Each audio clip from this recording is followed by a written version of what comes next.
president of United States of America was involved in the Watergate scandal? तो ये कौन था? ये रिचर्ड निक्सन था। ये कौन था? रिचर्ड निक्सन था। अब जरा रिचर्ड निक्सन की अगर बात करें तो रिचर्ड निक्सन जो है ये 37th नंबर का प्रेसिडेंट था। ये कौन से नंबर का प्रेसिडेंट था? 37th नंबर का ये प्रेसिडेंट था यूएसए का।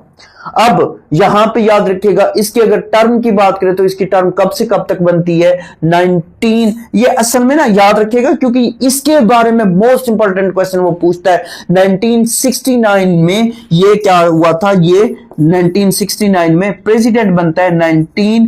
अब यहां पे जो मेन इंपॉर्टेंट क्वेश्चन बनता है वो याद रखिएगा, 1974 तक ये क्या बनता है? ये अमेरिका का सदर रहता है। अब जब ये वाटरगेट स्कैंडल में क्या हुआ? इन्वॉल्व हुआ, तो इसको रिजाइन करना पड़ा। जो मेन क्वेश्चन है वो क्या है?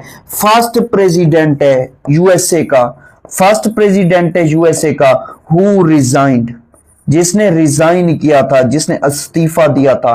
क्यों? इसी वाटरगेट स्कैंडल की वजह से। अब ये वाटरगेट स्कैंडल क्या है? वाटरगेट स्कैंडल जो है ये करप्शन है। करप्शन क्या है? इसके बारे में अगर सिंपल मैं ये कहूं, सिंपल मैं अगर सिंपलेस्ट वर्ड में कहूं, इसने क्या किया था? जो गवर्नमेंट प्रोजेक्ट्स थे, गवर्नमेंट जो प्रोजेक्ट्स थे, उन गवर्नमेंट प्रोजेक्ट्स को अपने ये इनके रिलेटिव्स में बंदर बांट की थी।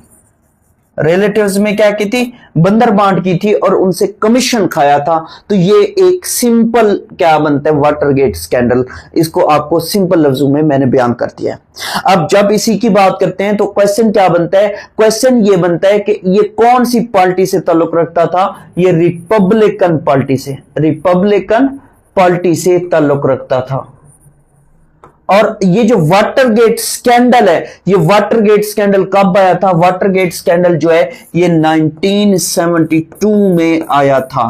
फिर जब ये इसकी तहकीकात होती है, ये उसमें मुलव्वस होता है, तो फिर ये क्या करता है? ये रिजाइन कर देता है। ये क्या करता है? ये रिजाइन करता है।